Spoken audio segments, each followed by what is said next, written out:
તો global માર્કેટ્સની update સાથે જોડાયા છે સહયોગી આરતી મહેતા. આરતી, ગુડ મોર્નિંગ. અને આજના સ્પેશિયલ સેશન માટે આપણને શું સંકેત મળતા દેખાઈ રહ્યા છે ગ્લોબલ બજારો તરફથી?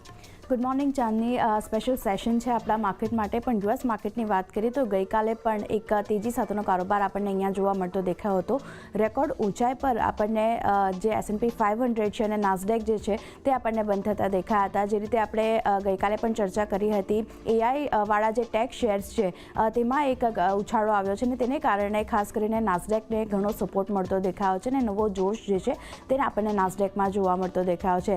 S&Pની બીજી બાજુ વાત કરીએ તો પહેલી વાર જે છે 51,000ને પાર આપણને S&P 500 જે છે તે અહીંયાથી બંધ થતો દેખાઈ રહ્યો છે. તો એક જે ખાસ કરીને જે AI વાળા જે શેર્સ છે તેમાં જે રીતે વધારે એક થતો દેખાઈ રહ્યો છે તેને કારણે ખાસ કરીને નાસ્ડેકને સપોર્ટ મળતો દેખાયો છે. અને ઓવરઓલ ઇન્ડાઇસીસની વાત કરી લઈએ તો બધામાં એક ગ્રીન ઝોનમાં આપણને કારોબાર થતો દેખાયો હતો.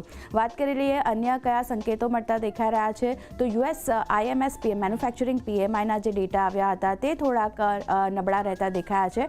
બજારનું અનુમાન હતું તેના કરતાં નબળા આપણને મેન્યુફેક્ચરિંગ PMIના આંકડા રહેતા દેખાયા છે. ખાસ કરીને ફેબ્રુઆરીની વાત કરીએ તો અહીંયા મેન્યુફેક્ચરિંગ PMI ઘટીને 47.8 પર આપણને રહેતા દેખાયા છે. બજારને અનુમાન હતું કે 49.5 પર આવી શકે છે PMI આંકડા, પણ એના અનુમાન કરતાં આપણને એક ઘટાડો જોવા મળ્યો છે મેન્યુફેક્ચરિંગ PMIમાં.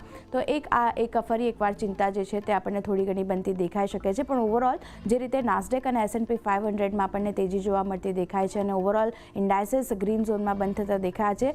વૈશ્વિક સંકેતો પોઝિટિવ છે. આપણા માર્કેટ માટે કઈ રીતે ઓપન થાય તેના પર એક જે ફોકસ રહેશે ખાસ કરીને, કારણ કે ગઈકાલે આપણે જોયું હતું રેકોર્ડ ઊંચાઈ પર આપણા બજાર પણ જે છે બંધ થતા દેખાયા હતા અને માર્ચ સિરીઝની ઘણી સારી શરૂઆત આપણે જોઈ હતી. તો આજના સ્પેશિયલ સેશનમાં કઈ રીતે બજાર ઓપન થાય છે તેના પર ખાસ ફોકસ રહેશે. જી આરતી, આભાર આપનો.